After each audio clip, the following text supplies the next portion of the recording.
Buenas tardes. Vamos a comenzar entonces. A ver, aquí. Sí me escucho, ¿no? Buenas tardes, Doc. Sí, pues, Ok. Vamos a ver entonces. Vamos a terminar la parte de tiroides con lo que es tiroiditis, ¿ok? Y hemos visto algunos conceptos acerca de patología endocrina dentro de eso, lo que es tirotoxicosis. Y eso ya aquí me imagino que quedó claro. Que hablamos de tirotoxicosis ante un aumento de las concentraciones de hormona tiroidea que tiene varias etiologías.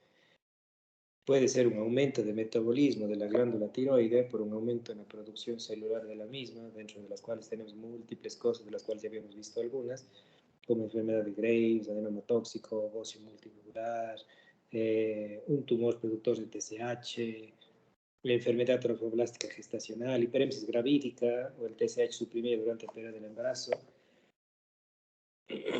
Tenemos otras situaciones en las que existe una disminución del metabolismo de la glándula tiroidea, en el cual no existe un aumento de producción celular, sino más bien un aumento de destrucción celular, por tipo que ejemplo justamente son las tiroiditis y las tirotoxicos facticias en algunos casos. Casos especiales cuando existe tejido tiroideo ectópico, por ejemplo, estromovárico, un cáncer de tiroides metastásico funcional, un hipertiroidismo subclínico, medicamentos como la miodarona o la famosa Hashimoto's de que se habla, que a veces el paciente tiene hipertiroidismo y tiene anti-TPO presente, pero la verdad se considera que son dos cuadros por separado, ¿no? Cuando hablamos entonces de tiroiditis, hablamos de un grupo heterogéneo de enfermedades tiroideas con etiología y cuadros clínicos diferentes, pero tienen como característica común, y esto es importante, la infiltración de la glándula por células inflamatorias. De ahí el concepto de tiroiditis o inflamación de la glándula tiroidea. ¿Cómo se produce esto? ¿Qué se dice? ¿Qué dice la literatura? Se dice que inicia con activación de linfocitos T contra ciertos antígenos tiroides específicos, o las células epiteliales de la tiroides presentan sus propias proteínas intracelulares a los linfocitos T. En cualquiera de estas dos situaciones, la consecuencia es que las células T activadas inducen a los linfocitos B a producir anticuerpos tiroideos y finalmente yo voy a generar lo que es anti-TPO y antitiroglobulina cuando estamos hablando de autoinmunidad. Aunque no todas las tiroiditis se acompañan de autoinmunidad, ya que existen las formas virales en las cuales la autoinmunidad no está presente. Hablando de genética y ambiente, se ha visto que hay asociación, o sea, no es algo significativo con lo que es complejo de compatibilidad, HLA-D3, DR4, DR5.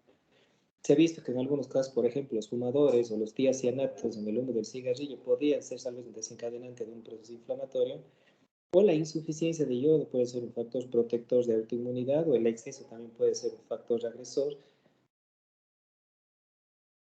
Y cuando vamos a tipos de tiroiditis, hablamos de aquellas formas que son agudas, cuya causa es bacteriana, aquellas que son subagudas, que podemos considerar cuya causa es viral, y aquellas que son crónicas, cuyas causas principalmente son de tipo autoinmune. Podríamos diferenciar un poco así, aunque como vemos aquí tenemos algunas tiroiditis que no necesariamente se acompañan de autoinmunidad de una forma subaguda, o en algunos casos sí se acompañan.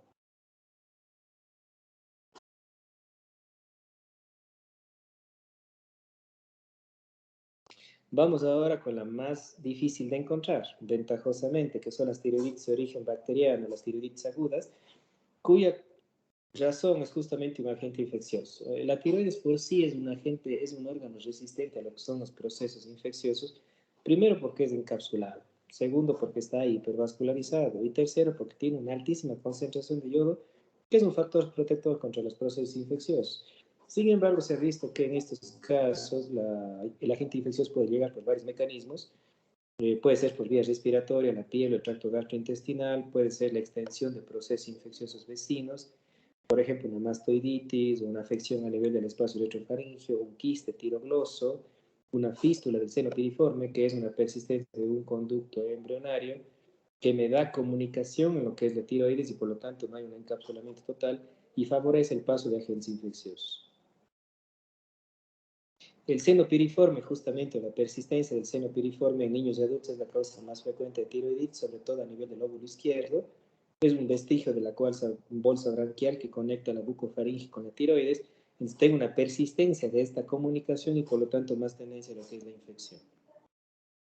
Factores predisponentes podrían considerarse tal vez el bozo, la tiroides de Hashimoto, pero en sí, si existe la estructura, el riesgo está presente. Clínicamente, los síntomas son mucho más agudos. El paciente tiene un dolor tiroideo intenso, referido hacia la faringe, a los oídos, que se exacerba con el movimiento. El paciente tiene características infecciosas a nivel de cuello, a nivel cervical anterior, tiene eritema, aumento de volumen, características de infección típicas, calor, dolor, tumor, rubor. Puede haber un bocio pequeño y doloroso a la palpación, fiebre, característica de un proceso infeccioso, síntomas generales, obviamente típicos de un proceso inflamatorio,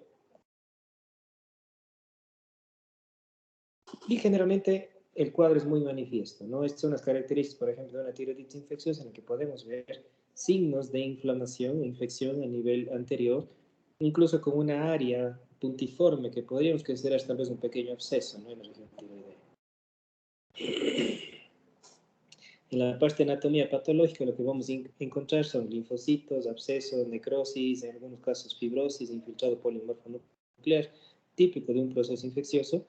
La velocidad de eritrosedimentación, se imaginarán, va a estar aumentado, obviamente va a haber una leucocitosis, pero un punto importante aquí es que la función de la tiroides está bien, ¿sí? Independientemente del proceso infeccioso no causa un aumento en la producción de hormona tiroidea o liberación de la misma. Es un proceso infeccioso dentro de la glándula, pero la función está conservada.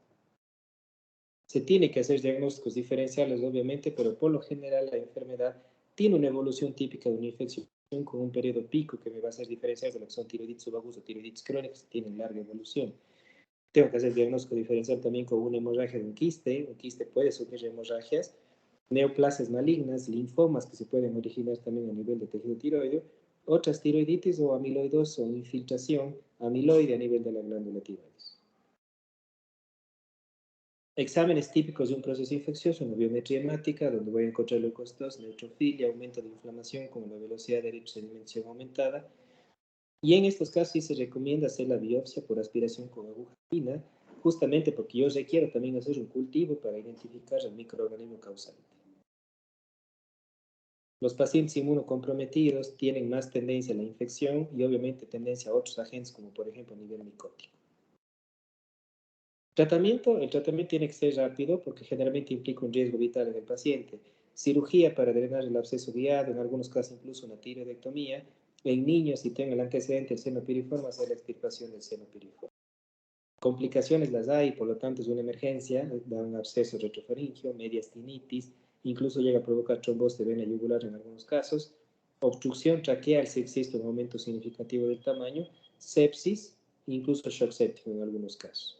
El tratamiento va a identificar al agente infeccioso, en la mayoría de los casos termina siendo bacterias, en un 70%, en un 15% hongos y en un resto polimicrobiano.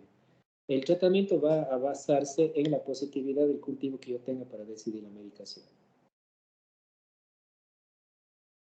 Esta tiroiditis que acabamos de ver es la menos frecuente, la verdad, pero al final termina siendo la más severa y por lo tanto de cierta forma es considerada como una emergencia médica por el riesgo de complicaciones severas que puede tener. Pero es difícil de encontrar en la práctica clínica y por lo general, como pueden ver, si es un defecto genético la causa, probablemente se va a encontrar de etapas más tempranas de la vida y no necesariamente en la etapa adulta.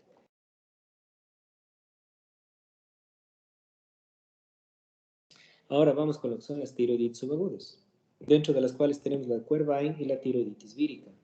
¿Qué son las tiroiditis subagudas de Quervain o tiroiditis vírica? ¿Ya? Esta tiroiditis ya es un proceso inflamatorio propiamente de la tiroides. Anteriormente fue un proceso infeccioso que se acompaña de inflamación, obviamente. En este caso el proceso ya es puramente inflamatorio. Un punto importante es que remite de forma espontánea. O sea, no requiero dar medicación de acuerdo a la sintomatología del paciente, obviamente. En algunos casos se puede ser necesario, en otros no. Es benigno totalmente y no deja secuelas por lo general. El paciente no llega a tener hipotiroidismo permanente. Varios virus han sido asociados con este problema, virus de la parotiditis, Coxsackie, virus de la gripe, incluso adenovirus, virus ECO. Se ha visto que los pacientes tienen tendencia a tener procesos infecciosos algunas semanas antes de desencadenar el proceso inflamatorio de la glándula tiroides, más frecuentemente a nivel de los 20 o 30 años de edad. Fisiopatológicamente tengo un infiltrado de tipo inflamatorio con un acúmulo de células gigantes que se conocen como granulomas, indicando un poco de fibrosis. Generalmente, luego de esto, la tiroides recupera su estado normal, luego de varios meses de iniciar el trastorno. significa que por lo tanto no hay una alteración permanente a nivel estructural y por lo tanto no va a haber una deficiencia funcional luego de este proceso. Generalmente se considera que didácticamente tenemos ciertas fases en lo que es la presencia de una tiroiditis de este tipo. Tengo una primera fase en la cual yo tengo tirotoxicosis leve, generalmente en estos pacientes, en la cual yo libero tiroglobulina y hormonas tiroides, consecuencia de la destrucción celular. De esa manera yo voy a tener un aumento en los factores, en los valores de T3 y T4, con una disminución de TSH, típico de una fase de tirotoxicosis. Consecuencia del bloqueo justamente por la liberación de hormona tiroidea, y esto ocurre durante la fase de destrucción del tejido tiroideo. La captación de yodo va a ser indetectable, porque recuerden que en este caso no es un aumento del metabolismo a nivel de la glándula tiroides, es un aumento de la destrucción de sus células, y por lo tanto la captación de yodo va a ser bajo, en algunos casos indetectable, porque más bien hay una disminución en el proceso de producción hormonal. Didácticamente, como indiqué, existen algunas fases en las cuales yo tengo una fase tirotóxica que dura aproximadamente de unas 0 a 6 semanas, una fase hipotiroidea que dura aproximadamente otras 6 semanas y una fase de recuperación que dura otras 6 semanas. En total, estamos hablando más o menos de unos 3 a 4 meses del proceso inflamatorio, con estas 3 fases que no siempre se van a presentar. Hay pacientes que pueden debutar con hiper y luego van directamente al eutiroidismo. Hay pacientes que tienen hipo y eutiroidismo, o sea, didácticamente se puede dividir estas 3 fases, pero puede encontrar solo 2 en algunos casos. Luego viene la fase de hipotiroidismo, como les mencioné, aproximadamente unas 6 semanas también, en la que existe una disminución del T4 libre a consecuencia de la destrucción de las células. Una vez que se liberó lo que se tenía almacenado, el T4 baja y por lo tanto existe un aumento gradual de TSH. Y finalmente viene una fase de resolución de 12 a 18 semanas, en la que existe resolución de las lesiones del folículo tiroideo y una normalización de la función tiroidea y por lo tanto no requerimiento de medicación. Cuadro clínico típico. Los mismos síntomas que vimos en la fase de hipertiroidismo va a ocurrir en la fase de tirotoxicosis, tal vez con un poco de dolor agregado en la región anterior cervical.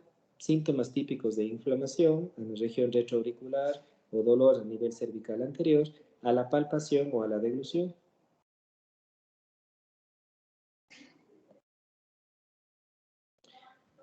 Existen situaciones en las que las lesiones de los folículos son graves y tal vez no existe una recuperación total de la función, en la cual los pacientes tienen un tiempo mayor en lo que es la de recuperación de la función tiroidea. Pero la mayoría de los casos desaparecen las manifestaciones y no deja secuelas, y la duración total del proceso termina siendo de unos 2 a 4 meses, en los cuales ustedes tienen que hacer un seguimiento cercano para ver el momento en el que el paciente presenta recuperación o en algunos casos puede requerir levotiroxina si tengo una TSH un poco elevada o más elevada de lo esperado. Estudios de laboratorio, los básicos nada más, un TSH, un T4 y un T3. No necesitan pedir más generalmente para hacer sus diagnósticos. Podrían complementar posteriormente con anticuerpos para ver si tiene un origen autoinmune, porque si tiene un origen autoinmune, prácticamente se descarta lo que es el origen viral porque no produce autoinmunidad. El diagnóstico se confirma por signos de inflamación como la velocidad de eritrosedimentación aumentada, una baja captación de yodo. Este es un método que puede ser útil para ustedes si ustedes no saben si están hablando de un hipertiroidismo o si están hablando de una tiroiditis. El yodo en un hipertiroidismo, al ser un aumento del metabolismo, va a aumentar su captación, mientras que en el paciente con una tiroiditis, la captación va a ser nula o muy baja, ¿ya? Va a haber un aumento de lo que son leucocitos y los anticuerpos antitiroides son negativos. Como ustedes pueden ver, el periodo de la enfermedad dura aproximadamente 2 a 4 meses. Si ustedes ven que un paciente se prolonga en este tiempo de recuperación, pueden hacer la sospecha de que existe una tirotoxicosis por hipertiroidismo y buscar formas de hacer diagnóstico diferencial. El tratamiento es un tratamiento sintomático. Recuerden que es destrucción de tejido, por lo tanto no se utiliza lo que es tapazol, que es un inhibidor de la organificación de lo que es de la organificación y la formación de hormona. En este caso no se usa, sino se controla la sintomatología, que es básicamente el dolor, con el uso de glucocorticoides. Puede ser el uso de ácido acetilsalicílico, dosis de prednisona, dosis altas de 40 a 60 miligramos con destete posterior, además de que el corticoide disminuye la conversión de T4 a T3, por lo cual también cobra utilidad en ese punto. Si yo tengo en mi fase de tirotóxico síntomas muy intensos, síntomas adrenérgicos principalmente, podría considerarse también el uso de beta bloqueante, como el uso de propanolol de 40 a 120 miligramos dividido en 3 dosis. Y si tengo una fase hipotiroidea que se prolonga, que dura más de lo esperado, o si tengo un hipotiroidismo que no es solamente subclínico, sino clínico, podría considerar el uso también de levotiroxina a dosis dependiendo justamente de los valores de TSH. Entonces, puntos clave: la tiroiditis vírica no se presenta en anticuerpos positivos, un periodo autolimitado aproximadamente de unos 2 a 4 meses, puede tener 3 fases como puede no tener, y el seguimiento o el control del paciente es en base a control de sus síntomas, pero no se usan drogas antitiroideas. Vamos ahora a lo que es la tiroiditis autoinmunitaria. Un momento, por favor.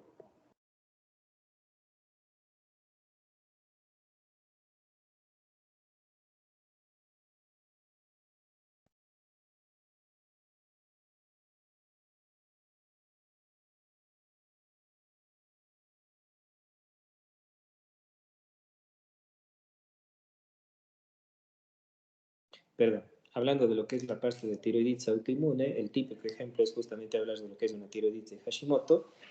El Hashimoto es una enfermedad autoinmune de la glándula tiroides que afecta aproximadamente al 2 al 4% de las mujeres y al 1% de los varones. Esto viene ya aproximadamente desde el año 1911, cuando justamente el doctor Hashimoto encontró infiltrados linfocitarios a nivel de la glándula tiroides y se vieron elevación de anticuerpos como la antitiroglobulina, el anti-TPO, el anti-TPO principalmente, y a partir de eso se diagnosticó la enfermedad. Cuadros de tiroiditis autoinmunitaria. Cuando hablamos de autoinmunitaria tenemos justamente una forma que uno de sus compañeros me estaba preguntando el día de hoy. Tenemos la tiroiditis de Hashimoto, que tiene un curso que es crónico, puede haber características de bocio, como a largo plazo más bien me da una atrofia a nivel de la glándula a consecuencia de la fibrosis que produce la enfermedad a nivel del tejido. Tengo un tipo de tiroiditis postparto, que es autoinmunitaria y transitoria, que puede haber bocio o disfunción tiroidea.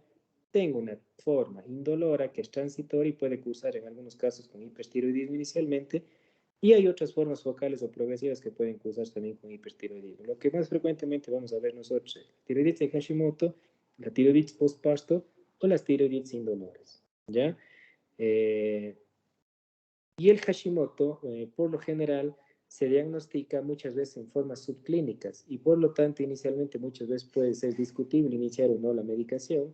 Obviamente si viene con manifestaciones ya con alteraciones laboratoriales típicas de hipotiroidismo franco se inicia medicación, pero ojo que un anticuerpo positivo solo no hace que yo necesite tratar al paciente. Si el paciente tiene función tiroidea normal con anticuerpos presentes, tiene la posibilidad de ser hipotiroideo como tiene la posibilidad de no serlo. Por lo tanto, no voy a dar medicación a ese grupo de pacientes.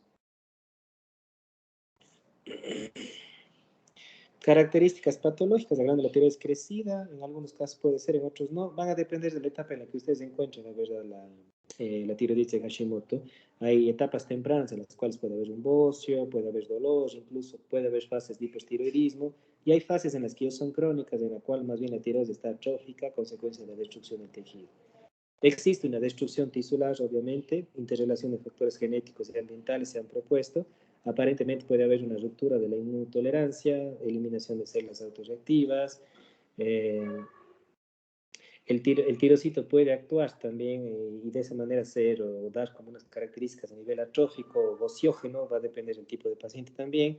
Se ha visto incluso algunos genes que están relacionados con el complejo mayor de compatibilidad a esto, como el CTLA4, el SFAT, que regula lo que es tiroglobulina, el TPN22, el CTLA4, que es regulador negativo de enfermedades autoinmunes, y obviamente lo genético se relaciona con lo ambiental, como es la ingesta excesiva de yodo, el tabaquismo por los tiocianatos y fármacos que pueden favorecer o desencadenar autoinmunidad contra la glándula.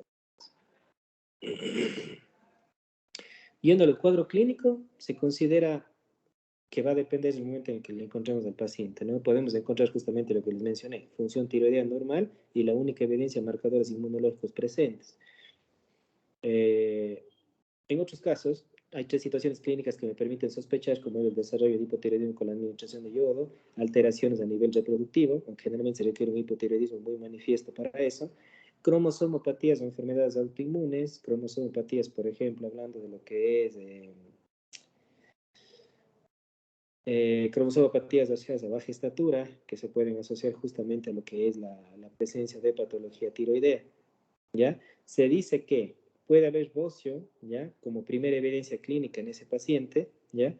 O nódulos de distinta densidad o neoplasia maligna. Que presente tiroiditis de Hashimoto no es igual a malignidad. Sí, ese es un punto importante también a considerar. Que sea tiroiditis de Hashimoto implica que yo debo hacer una evaluación cuidadosa de lo que es el tejido tiroideo, y si encuentro nódulos, obviamente voy a tener que hacer un estudio, voy a tener que hacer una punción. Los criterios al final para una punción en estos casos terminan siendo las mismas. Las pruebas de función tiroidea que voy a pedir son exactamente iguales, excepto que aquí se suma lo que es la solicitud de anticuerpos antitiroides. Yo voy a encontrar en algunos casos, como les mencioné, un hipotiroidismo subclínico inicialmente, en lo cual hay una pequeña elevación de la TSH, con niveles normales de hormonas periféricas circulantes, que puede durar meses o años del proceso, y por lo tanto en ese tiempo no doy medicación. Dar medicación no va a revertir el proceso de la destrucción tiroidea a consecuencia de los anticuerpos. Finalmente, luego de esa fase de hipotiroidismo subclínico, yo tengo una fase de hipoclínico, en la cual se agotó la reserva tiroidea en cierta forma y requiere medicación. ¿Ya? Las manifestaciones se pueden presentar en el 20% de los casos, por lo regular es irreversible, y un 20% aparentemente remite por la disminución de anticuerpos. Los anticuerpos a veces empiezan a disminuir progresivamente, y si el paciente tiene una reserva tiroidea adecuada, hay la posibilidad de que el paciente no llegue a necesitar levotiroxina. Es por eso que un anti-TPO antimicrosomal positivo no es igual a tratamiento, porque existen pequeñas situaciones en las cuales la autoinmunidad tiende a disminuir, y por lo tanto el paciente no queda con una disfunción tiroidea permanente. Sola forma de recordatorio, haciendo diagnóstico diferencial: cuando estamos hablando de un hipertiroidismo típico de enfermedad de Graves, tenemos un TSH suprimido, un T4 elevado, una captación de yodo aumentada. Cuando estamos hablando de Hashimoto, estamos hablando de una tiroiditis, un proceso inflamatorio, y por lo general, inicialmente puede tener un TSH, un T4 normal, y un yodo, una captación de yodo que puede estar normal en algunos casos, ¿ya? O aumentada si encuentro al paciente en una fase de hipertiroidismo. Muy raramente ocurre eso, pero se le puede encontrar. La mayoría de veces la captación es normal, o incluso en algunos casos puede estar disminuida, ¿ya? Justamente depende de la fase en la que le encuentra el paciente. Por ejemplo, en la parte de arriba tengo la enfermedad de Hashimoto eutiroide. ¿Qué significa eso? Es un paciente que tiene anticuerpos presentes, pero el TSH y el T4 está normal. En ese caso la captación va a estar normal, en algunos casos puede aumentar. Luego tengo la enfermedad de Hashimoto en el paciente que ya está con hipotiroidismo franco. Obviamente en este caso la TSH está aumentada, el T4 está bajo y la captación es nula. En el caso de bocio multinodular va a depender si tengo la presencia de nódulos fríos o nódulos calientes para la captación, y en algunos casos termina siendo normal si no es un bocio tóxico, ¿ya? En las tiroiditis, recuerden, como podemos ver aquí, Hashimoto, tiroiditis subaguda, tiroiditis postparto, la captación de yodo es prácticamente ausente, a diferencia de las hiperfunciones, donde voy a encontrar un aumento de la captación.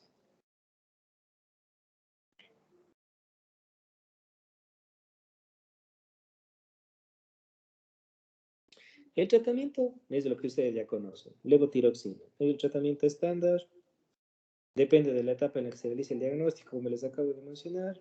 Se puede observar solamente si no tengo alteración en la función tiroidea. Y si tengo nódulos, debo hacer el mismo procedimiento de estudio de nódulos como en cualquier otra situación donde los encuentre, ¿ya? Evaluar las características, antecedentes, evaluar ver si tiene criterios tirados para hacer punción, y de acuerdo a eso proceder exactamente de la misma manera.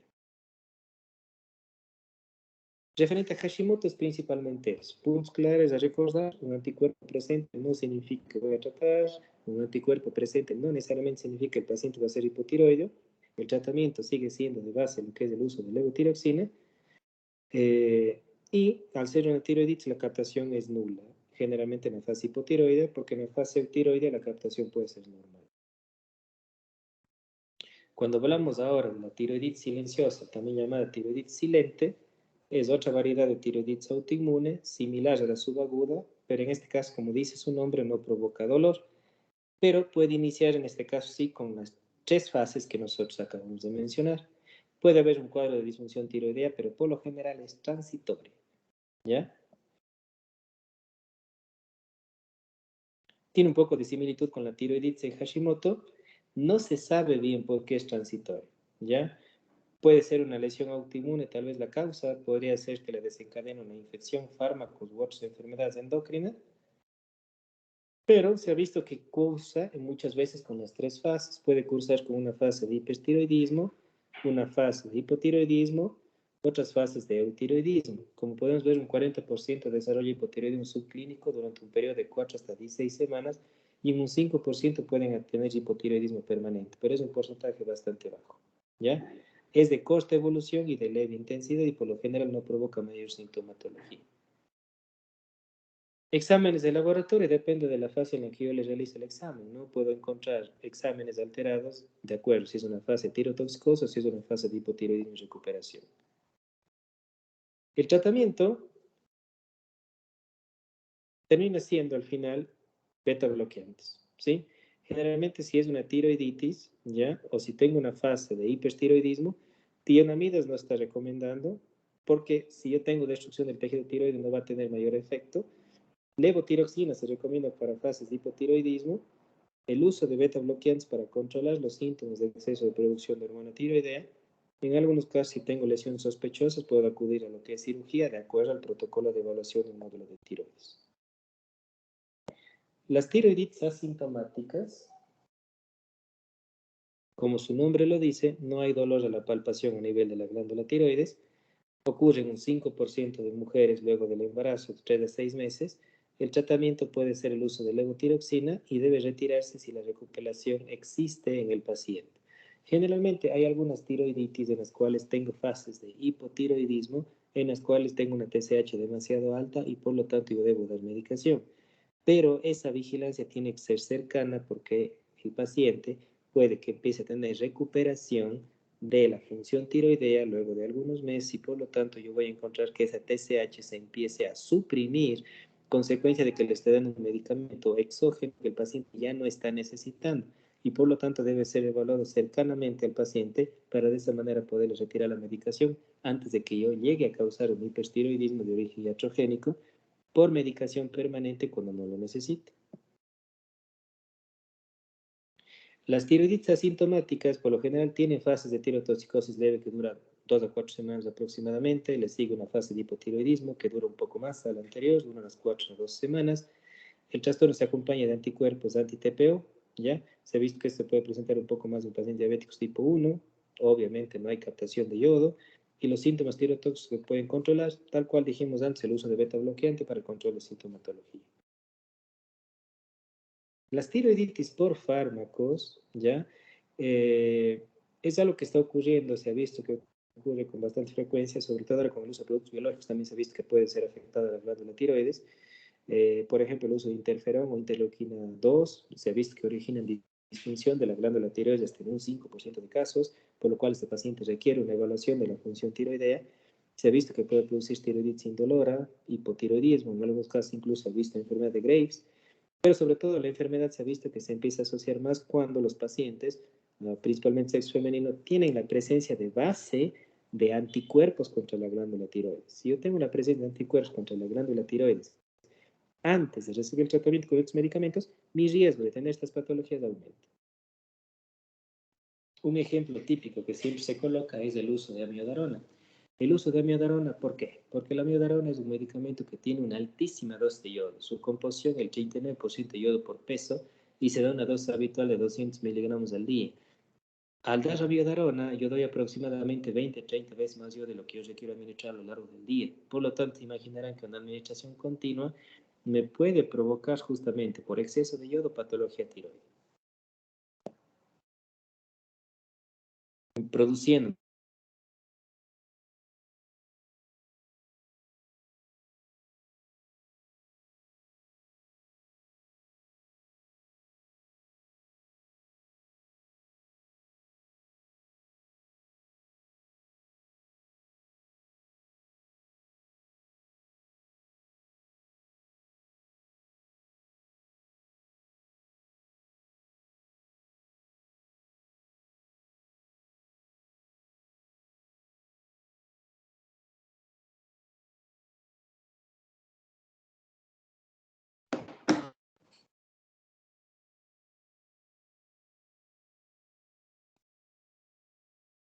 fue la señal, disculpe.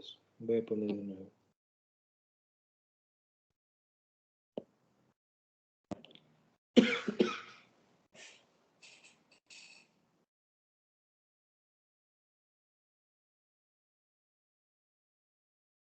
Un momento.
Ya.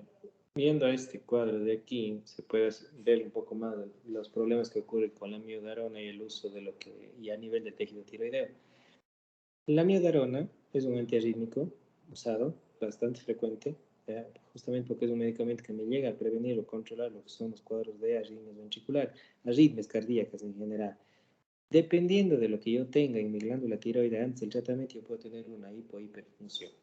¿Ya? Generalmente se ha visto que puede producir tirotoxicosis inducida por amiodarona, como vemos en la parte superior, de tipo 1 y de tipo 2. ¿Ya? La tirotoxicosis inducida por amiodarona en tipo 1 existe un incremento de la síntesis de hormona tiroidea.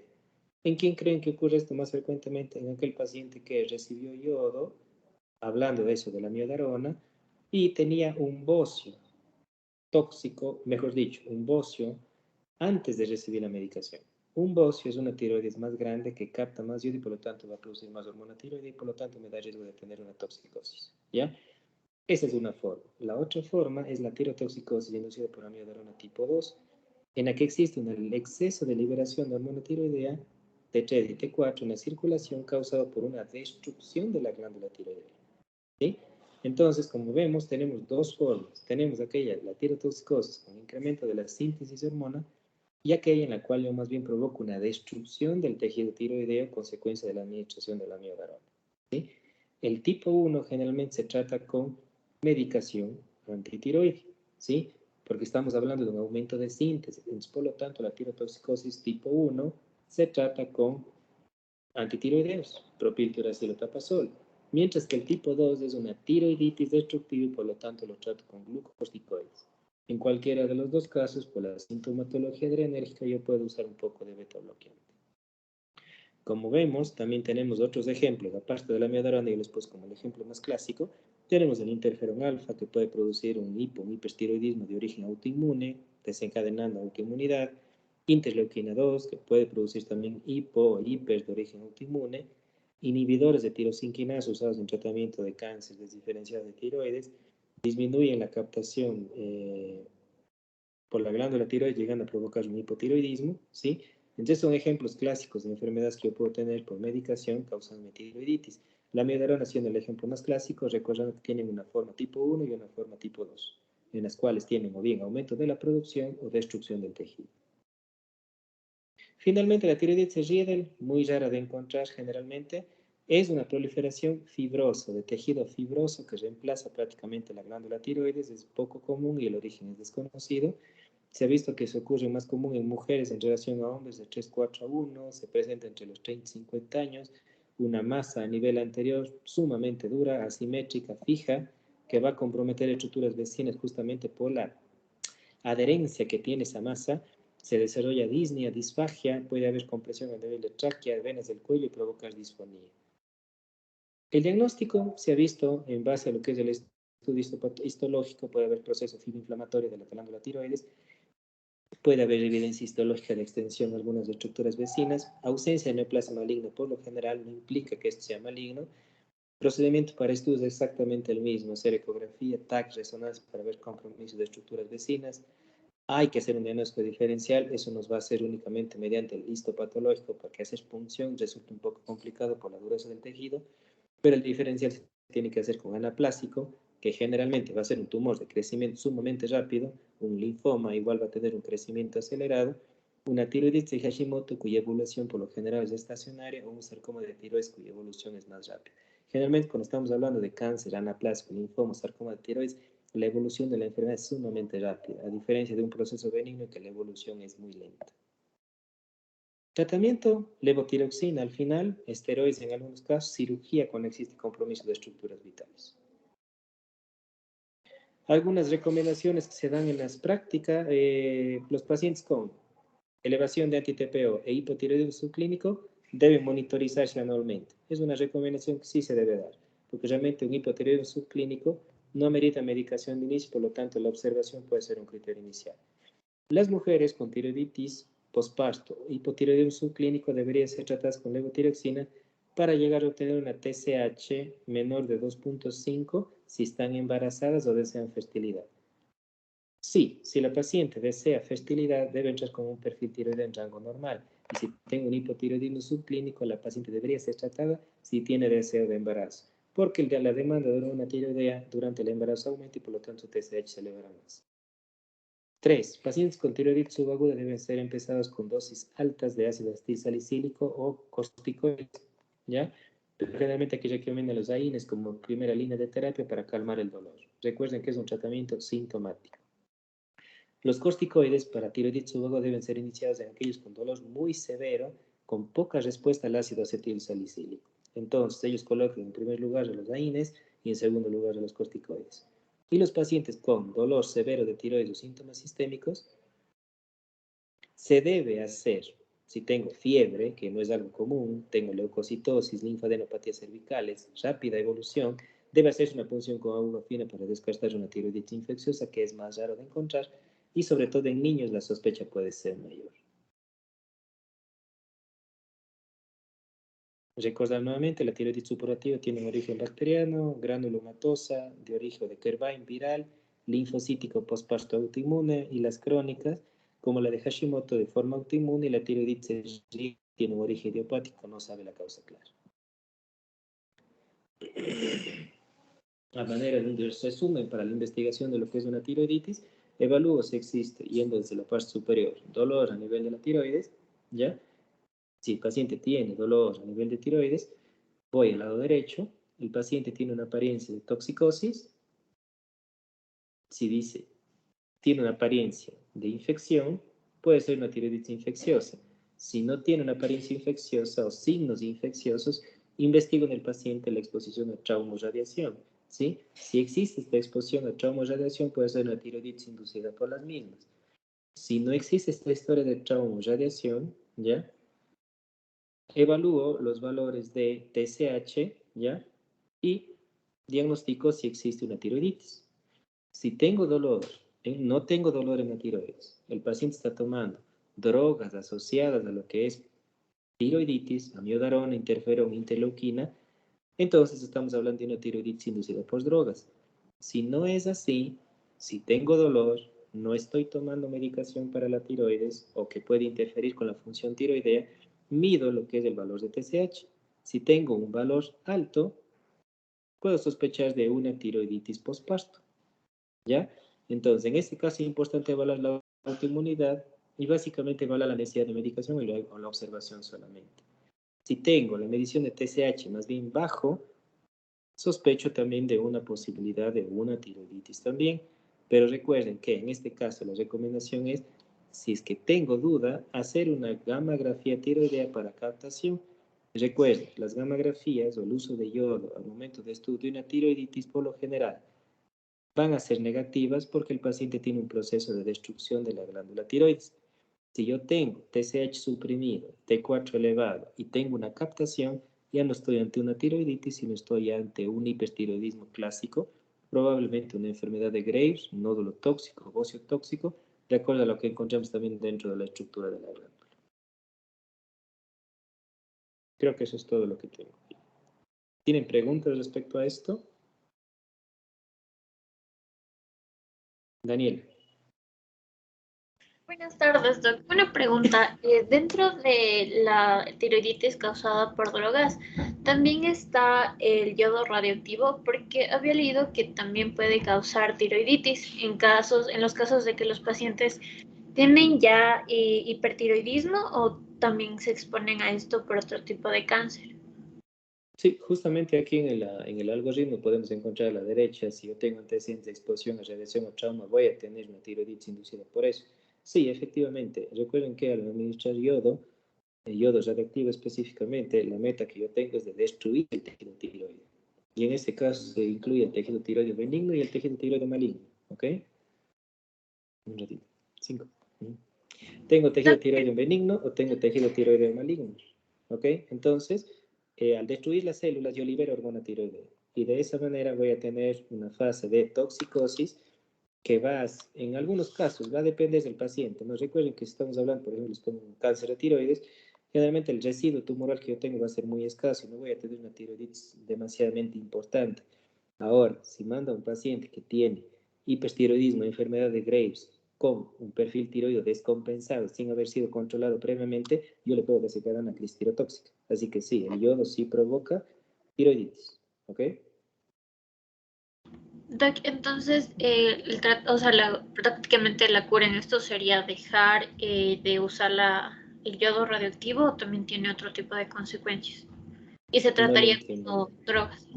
Pues es que decía que en los casos de que es causada por yodo radioactivo se deja así como en las drogas, se deja lo que está causando y puede haber una mejoría porque es autoinmune, entonces se puede curar prácticamente solo. En caso del yodo radioactivo también se tiene que dejar esto y ya se ve una mejoría en los pacientes o hay otro tipo de consecuencias. Generalmente no, dura la fase que dura la destrucción del tejido tiroideo, que es generalmente la primera semana. Luego de eso, por lo general, no tienen síntomas el paciente.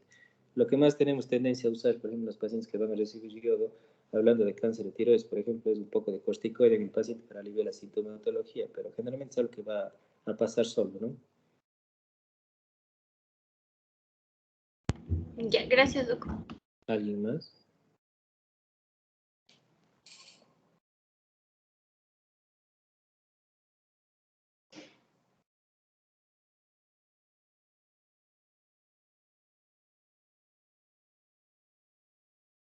Marcos.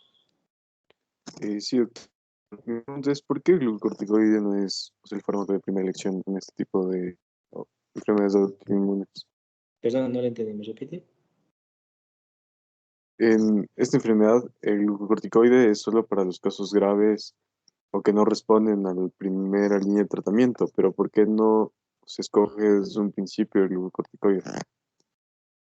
Porque los glucocorticoides por lo general luego vamos a tener que hacer un destete. Como vimos la dosis que estamos usando y por el tiempo que podemos usar, podríamos provocar síntomas o clínica un poco cushingoide, ¿no? Porque estamos hablando de usar de 40 a 60 miligramos al día. Y recuerden que un exceso de corticoide exógeno puede inhibir el eje también. Termina siendo un poco más problemático el tratamiento para el paciente. Por eso es muchas veces que se recomienda, o bueno, las guías un poco más antiguas recomendaban los AINES como terapia de primera línea.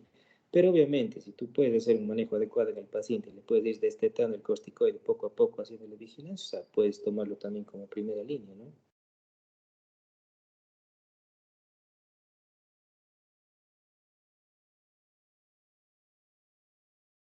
¿Alguien más?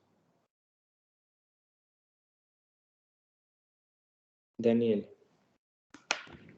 Y los antiinflamatorios, porque también mencionaba que en el caso del dolor, cuando es un dolor de igual manera fuerte, se puede dar antiinflamatorios.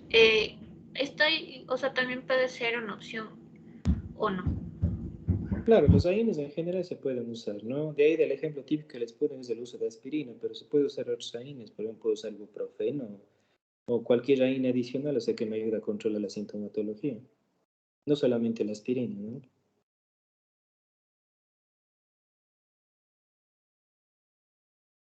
Emilio. Doctor, la tiroiditis postparto, ¿cuánto tiempo se tendría que esperar para que la función tiroidea vuelva a estar normal? Ya Es un que poco variable eso, ¿no? Entonces, justamente por eso que el seguimiento postparto tiene que ser un poco continuo, o sea, al menos durante el primer año, porque se espera que en el primer año exista la recuperación. Entonces hay que hacer el seguimiento sobre todo en el primer año, porque es en el primer año donde ocurren las alteraciones del perfil. Gracias, doc.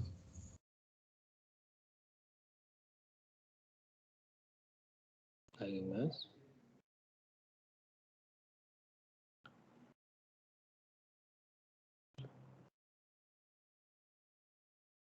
Bueno, listo, entonces vamos a quedar ahí. Con esto creo que acabamos la parte de lo que es tiroides. Ahí me avisan cuando quieren dar la evaluación del segundo módulo, ¿ok? Ya, Doc, ya le avisamos. Doc, otra cosita. La Listo. semana anterior mi compañera Salo le había manifestado que, bueno, sería necesario recurrir a horas extras para avanzar un poco con la materia, puesto que nos faltan bastantes temas aún. Entonces queríamos ver si existe la posibilidad de que mañana tengamos, en vez de tener 2 horas, tengamos 3 para avanzar un poco más. No sé qué dice usted, si es que tiene también tiempo Mm, disponible.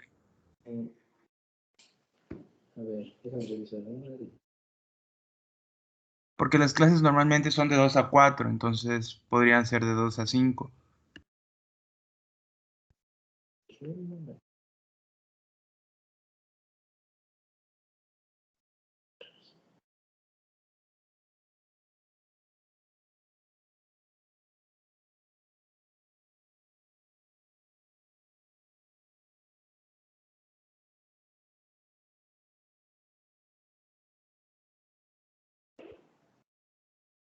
Podría ser hasta las 4:30 más o menos, porque no puedo también Ya, ahorita Doc. de ese tiempo. Ya, entonces sería hasta las 4:30 para avanzar un poco más.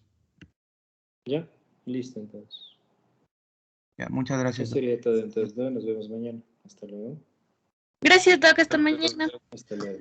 Hasta mañana.